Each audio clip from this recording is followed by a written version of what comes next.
Judulnya On Demand Day Parlemen. Ya. Nggak marah kan judulnya itu? On Demand Day Parlemen. Marah nggak? Hah? Marah nggak? Marah nggak Bang Fadli? Kalau judulnya On Demand Day?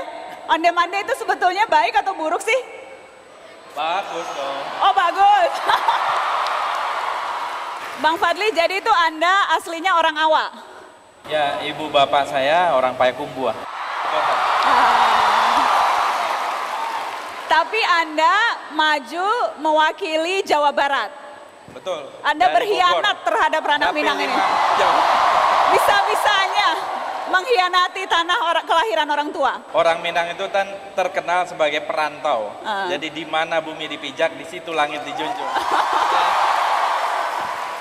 Mutia Hafid satu dari sedikit sesungguhnya perempuan yang berhasil masuk parlemen. Makin lama adik-adik makin sedikit nih perempuan yang ada duduk di parlemen. Kenapa ya Mut? Kenapa tampaknya susah sekali buat kita-kita ini untuk duduk menjadi wakil rakyat? Tidak ada yang milih atau karena apa? Enggak kok, enggak susah. Mungkin yang perempuannya justru yang belum banyak berminat. Jadi begitu. mumpung di sini saya lihat di barisan terdepan banyak sekali perempuan. Harus maju dan jangan mau kalah sama yang pria. Tapi tidak pernah dianggap enteng kan sama yang laki-laki? Malah justru Kadang-kadang begitu sih. Enggak, teman-teman Begitu. dari sini enggak. Tapi karena perubahan mungkin dulu tidak biasa seperti ini. Ada perempuan yang berbicara lantang di parlemen dan lain-lain. Sehingga yang laki-laki mungkin juga perlu waktu untuk belajar lebih menghargai. belajar untuk berhadapan dengan wanita-wanita, perempuan-perempuan perkasa ya. Harus belajar bapak-bapak ini. Baik. Bang Akbar, jadi dulu Anda wartawan, sempat juga pengusaha, tapi kemudian menjadi politisi. Sampai sekarang masih wartawan. Sampai sekarang masih merasa wartawan, tapi digajinya beda, gaji wartawan beda sama gaji politisi. Kenapa akhirnya mau terjun jadi politisi? Pengen saja, pengen mencoba banyak hal.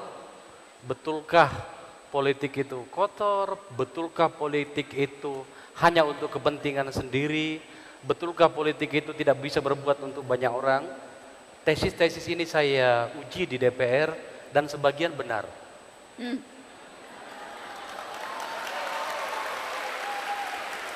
Sudah sepanjang karir Anda sudah mencapai titik merasa kapok, putus asa, atau tidak kenal kata itu? Enggak. Hidup ini harus diperjuangkan. Sebab ketika Anda tidak memperjuangkannya, Anda selesai sebagai manusia. Kalau yang di ujung sana, kisah hidupnya juga menarik. Pernah di penjara, sekarang anggota parlemen. Ya. Dulu oposisi, sekarang partainya partai berkuasa, pemenang Ya. pemilu. Anda memaknai roller coaster perjalanan kehidupan Anda itu bagaimana?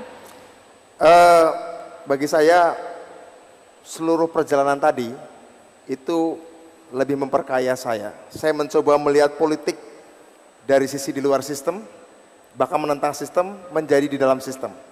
Itu bisa membantu saya memahami bagaimana rasanya saya ada di posisi seperti Fadli sekarang misalnya. Karena kebetulan saya pernah ada di posisi yang sekarang ditempati Fadli menjadi kekuatan penyeimbang di dalam sistem. Jadi lebih bisa berempati terhadap posisi oposisi sekarang. Saya kira dalam demokrasi syaratnya harus empati. Kita harus memahami cara pandang orang lain. Masa sih? Sebagaimana saya juga dalam kehidupan pribadi, saya mencoba menciptakan keragaman. Kebetulan tanah Sumatera Barat bukan asing bagi saya. Istri saya orang Bukit Tinggi, jadi saya juga memahami. Meskipun saya orang Jawa, istri saya orang Bukit Tinggi, saya bisa memahami keindonesiaan dari kacamata orang Minang lewat istri saya. Oke. Harus dibuktikan karena sudah bawa-bawa istri, sudah bawa-bawa pasangan, harus dibuktikan. Apa istimewanya orang Minang? Gadis Minang istimewanya apa? Saat saya memutuskan menikah gadis Minang, saya berpikir saya menikahi anak cucunya Syahrir, Tan Malaka, Nasir, Hatta dan sebagainya. Luar biasa. Kalau kita bicara DPR, persepsi yang muncul sayang sekali buruk. Ada yang mengasosiasikan DPR dengan kata-kata malas, korup, kalau datang sidang tidur, main gadget. Ada yang sempat tertangkap kamera nonton film porno waktu itu.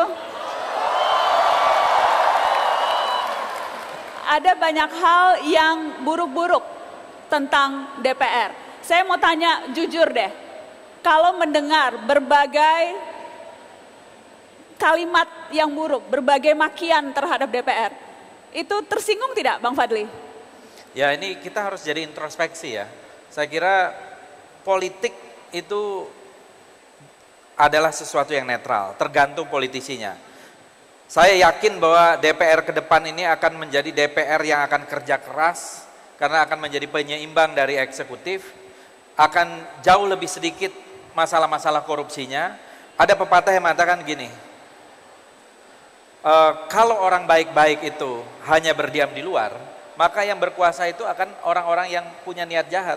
Saya kira kita yang ada di depan ini mudah-mudahan punya niat baik ya, dan akan berusaha terus menjadi orang baik, dan kita akan mengubah dan bertanggung jawab terhadap tugas fungsi kita sebagai anggota DPR untuk merepresentasikan rakyat dan mengubah citra-citra buruk itu. Berusaha untuk mengubah citra, tapi sebelum kembali mengubah citra, kalau dengar makian tentang DPR tuh paling sakitnya, yang paling bikin kuping merah itu apa? Saya bisa memahami ketika orang mengkritik wakil rakyatnya, karena rakyat merasa bahwa itu wakil saya.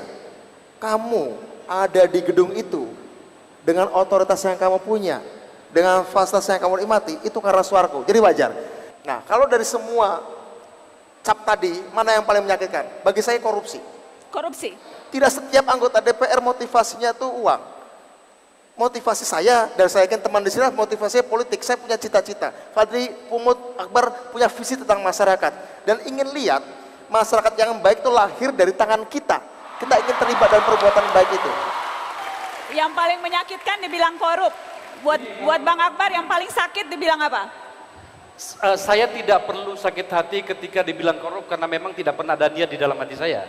Tetapi begini, di antara 560 orang anggota DPR itu ada banyak yang baik, ada banyak yang berhati mulia. Yang menyakitkan bagi saya adalah ketika kemudian serangan seperti itu datang, semua yang baik-baik itu, dan saya merasa juga bagian dari itu, mudah-mudahan saja, insya Allah, itu juga kena. Maka kemudian yang membuat hal DPR ini menjadi berat adalah meminta orang-orang baik itu masuk. Ya, betul. Saya berharap, saya yakin di ruangan ini banyak orang baik-baik. Marilah masuk ke DPR, ambil alih kendali negara ini, dan niatkan di dalam hati diri kita bahwa negara ini bisa kita perbaiki. Oke, tapi ada dua hal yang kemudian terlintas di otak. Banyak kok orang baik begitu masuk DPR jadi buruk juga. Jadi jangan-jangan sistemnya yang membuat buruk. Yang kedua tidak semudah itu bisa mengajak orang masuk politik, karena dari awal jujur saja melihat politik itu sesuatu yang tampaknya jelek, buruk. Pejabat negara atau seseorang yang memiliki otoritas itu yang merusaknya itu ada satu sebenarnya, gaya hidup. Ketika dia tidak bisa mengendalikan gaya hidupnya, maka rusaklah dia. Oke. Mutia mau menambahkan?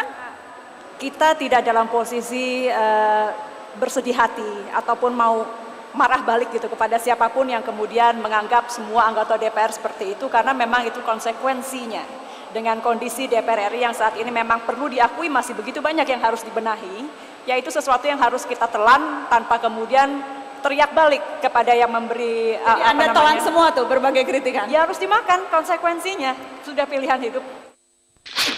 Sistem DPR atau parlemen diadakan di dunia itu untuk membuat konflik dan perbedaan pendapat di masyarakat tidak ditarungkan di lapangan oleh kelompok masyarakat satu dan kelompok masyarakat lain.